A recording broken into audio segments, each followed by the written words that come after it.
जय हिंद साथियों, स्वागत है आप सभी का वोकैब 24 पर। मैं संजीव राठौर आप सबका स्वागत करता हूं एक ऐसी क्लास में जहां से आप इडियम्स एंड फ्रेजेस की बारीकियां सीखेंगे। अगर आपका एग्जाम सीजीएल का है, स्टेनोग्राफर का है, सीएचएसएल का होगा, एमटीएस का होगा, एनडीए सीडीएस एयरफोर्स का हो तो पेन और कॉपी लेकर बैठे। कुछ वर्ड्स ऐसे होंगे जो नोट करने लायक होंगे।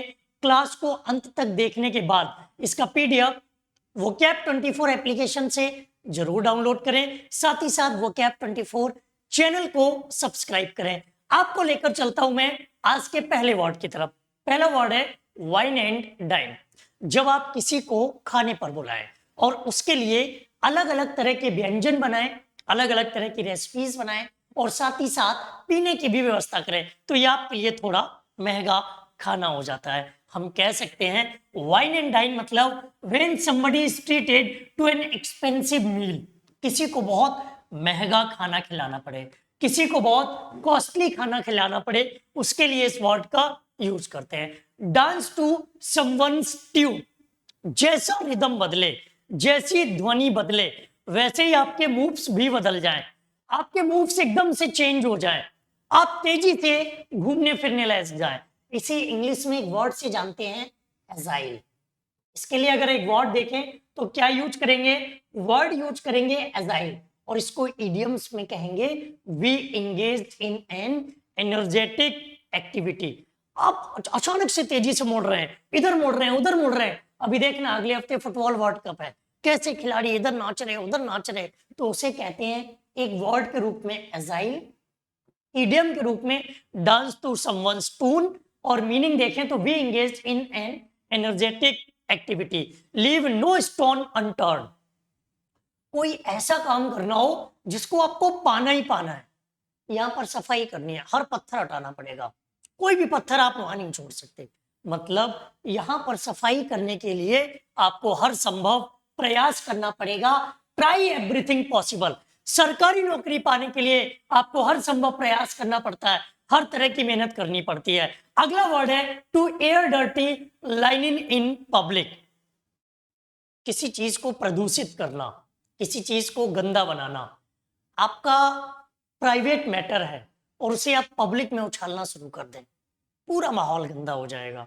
हमारी मम्मी बचपन से कहती थी एक गंदी मछली पूरे तालाब को गंदा कर देती है और एक गलत मैटर पूरे माहौल को गंदा कर देता है, एकदम से एयर प्रदूषण सा फैल जाएगा। मतलब to discuss private affairs in public. जब हम अपने प्राइवेट मुद्दों को पब्लिक में डिस्कस करने लगे तो इस इडियम का यूज किया जाता है। Throw in the towel. इसके लिए कई सारे वर्ड यूज होते हैं। ग्लव्स छोड़ देना, टॉवल फेंक देना। जब हम किसी से हार मान लें, हार स्वीकार कर लें। पुराने जमाने में जब लोग हार जाते थे, लोग नतमस्तक होते थे तो अपनी पगड़ी उतार के रख देते थे। और यहां पर इस इडियम का मतलब वही है कि हम किसी की हार को स्वीकार कर ले। हम कहें कि हम हार गए, मैं सारी बाजी हार गया, उसके लिए यूज करते हैं थ्रो इन द टॉवल और मीनिंग देखें तो admit defeat. Tit for tat. पुराना, आसान लेकिन बेहद खास, बेहद जरूरी। जैसे को तैसा, जैसी करनी वैसी भरनी। आपने किसी के साथ गलत किया, आपके साथ यकीनन गलत होगा। आपने किसी के साथ अच्छा किया, यकीनन आपके साथ अच्छा होगा। To do harm as done to you. जैसी करनी वैसी भरनी, जैसा बोओगे वैसा पाओगे। Bite your tongue. अपनी जीभ पकड़ लो, अपनी जीभ को दांतों से दबा लीजिए, कुछ बोल ही नहीं पाओगे, कुछ कह ही नहीं पाओगे। फिर अपने आप को आप रोक रहे हो। अपनी जीभ पकड़ना, अपनी जीभ को दबाना मतलब आप अपने आप को कुछ कहने से रोक रहे हो। उसके बाद है एज क्लियर एज मड। कीचड़ को साफ करना है, कीचड़ में सफाई करनी है। कीचड़ में सफाई पॉसिबल है क्या? कीचड़ तो कीचड़ है, सफाई कहां से आएगी? और जब उसमें सफाई नहीं आ सकती तो इसका मतलब क्या है? Impossible to understand. वो चीज हमारे लिए समझना बेहद मुश्किल है, बहुत मुश्किल है।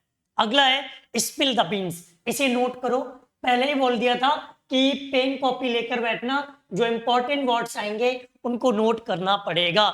स्पिल द बीन्स मतलब मटर की फली खोलो, बीन्स खोलो, सीक्रेट रिवील हो जाएगा। आपने जो सीक्रेट रखा हुआ है वो आपका खुल जाएगा, सामने आ जाएगा। कुछ वर्ड जो प्रीवियस ईयर में जिनकी फ्रीक्वेंसी 10 से ज्यादा है, 10 से ज्यादा मतलब ये हर एग्जाम में 10 से ज्यादा बार पूछे गए हैं। पहला वर्ड है the crux of the matter.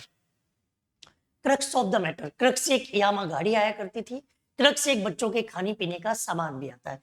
Crux of the matter का मतलब होता है जो क्रिटिकल पॉइंट होता है, जो नाजुक पॉइंट होता है, जो बहुत क्रिटिकल पॉइंट होता है। अगला है four concerns of the earth. घर में कहते हैं ना आप, हमने तो चारों धाम घूम लिए, हमें अब कहीं जाने की, कहीं घूमने की कोई जरूरत ही नहीं, हमने चारों धाम की यात्रा कर ली। मतलब from all parts of the world, संसार का हर हिस्सा हमने घूम लिया, हर जगह पर हमने ट्रेवल कर लिया। आगे है हैंगिंग बाई अ थ्रेड, धागे से किसी चीज को लटका दीजिए, धागा टूट गया तो सब खत्म हो जाएगा। मतलब आप खतरनाक सिचुएशन में हैं, आप खतरे की स्थिति में हैं, we in a dangerous situation. आगे है टू शेक ऑफ,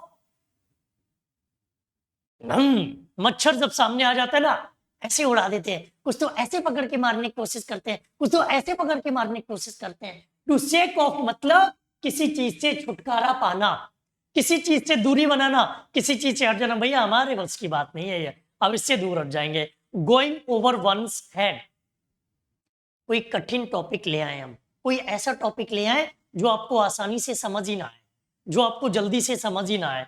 आप कहोगे सर ये तो हमारे सिर से बाउंस हो रहा है, ये हमारे सिर के ऊपर से जा रहा है, ये हमारे समझ में नहीं आ रहा है, ये मेरे दिमाग में नहीं आ रहा है, तो इसके लिए क्या कहेंगे? मतलब मेरे लिए उसको समझना बहुत मुश्किल है। Beyond one's capacity to understand, किसी की क्षमता से बाहर है, उसे वो चीज अब समझ में नहीं आ रही है, वो उस चीज को अब नहीं समझ पा रहा है। नेक्स्ट है मैड एज अ हेटर, मतलब एक ऐसा इंसान जो एकदम पागल हो, किसी काम को करने के लिए एकदम पगलाया हुआ हो, इसे अपने यहां कहते हैं इसेंट्रिक इंग्लिश में, और हिंदी में कहते हैं सनकी, तुनक मिजाज भी कह सकते हैं।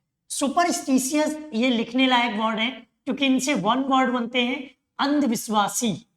वेरी अपसेट जो बहुत दुखी हो, इसेंट्रिक इसका आंसर है। ओल्ड फैशन का मतलब होता है जो पुराने विचारों वाला हो, पुराने ख्यालों वाला हो। फीदर योर ओन नेस्ट, ये एक ऐसा क्वेश्चन है जो एग्जाम में कई बार पूछा गया है, बार बार इसके क्वेश्चन आपको देखने को मिलेंगे। फीदर योर ओन नेस्ट, अपना काम बनता भाड़ में जाए जनता, अच्छा बुरा कैसा भी तरीका हो पैसा कमाओ, गलत तरीके से पैसा जब कमाने लग जाओ तब हम इस वर्ड का यूज करते हैं फीदर योर ओन नेस्ट, मतलब मेक मनी अनफेयरली, गलत तरीके से पैसा कमाना, गलत तरीके से पैसा बनाना। बी एन ओल्ड हेड, इसका रिपीटेड वर्जन है ये, इसीलिए इस तरह के क्वेश्चन बहुत पूछे जाते हैं। वी एन ओल्ड हेड का मतलब है कोई इंसान पुराना हो गया, आउटडेटेड हो गया, कोई ऑब्जेक्ट है, कोई वस्तु है, कोई गाड़ी है, कोई कार है, कोई विचार है, वो अब आपका पुराना हो गया, बी आउटडेटेड, अब उसकी बराबरी कोई नहीं कर सकता। ग्रीन थंब, नेचुरली अगर किसी इंसान को पेड़ पौधे लगाने का शौक है, चाहे भले उसका जन्म 5 जून पर्यावरण दिवस को ना हुआ हो, लेकिन उसको पेड़ पौधे लगाने की आदत है, पेड़ पौधे लगाता है, तो हम कह सकते हैं ग्रीन थंब, मतलब to have talent in gardening, उसको गार्डनिंग का शौक है, उसे गार्डनिंग करने का शौक है। Head in the clouds, head in the clouds, cloud मतलब बादल, बादलों में दिखने की कोशिश करना, नहीं दिख सकते। इसी तरह से कुछ ऐसे सपने जो आपके कभी पूरे ना हो सके उसे कहते हैं डे ड्रीम, दिवा स्वप्न, दिन में देखे जाने वाले सपने जिनको आप पूरा नहीं कर सकते। ये थे ऐसे इडियम्स जो आपके सभी एग्जाम्स के लिए इंपॉर्टेंट है। आप किसी भी एग्जाम की बात करें, चाहे आपका एग्जाम सीजीएल का हो, चाहे आपका एग्जाम स्टेनोग्राफर का हो, चाहे आपका एग्जाम एनडीए का हो, एनडीए, सीडीएस, एयरफोर्स, नेवी, या फिर हम बात करें सीएचएसएल, सीजीएल, एमटीएस, स्टेनोग्राफर, इनमें से कोई भी एग्जाम हो, सीपीओ हो, अगर आप वोकैब को मजबूत करना चाहते हैं और आज का कंटेंट आपको अच्छा लगा तो आज ही चैनल को सब्सक्राइब करें, बेल आइकन क्लिक करें, ताकि जब भी मैं कोई क्लास लेकर आऊं तो उसका नोटिफिकेशन सबसे पहले आपके पास तक पहुंचे। वोकैब 24 एप्लीकेशन को डाउनलोड करें ताकि वहां से आप पीडीएफ को डाउनलोड कर सकें और अपने सपने पूरे कर सकें। आज के लिए इतना ही, मिलते हैं नेक्स्ट क्लास में। तब तक ख्याल रखिए, पढ़ते रहिए, मेहनत करिए। जय हिंद, जय भारत।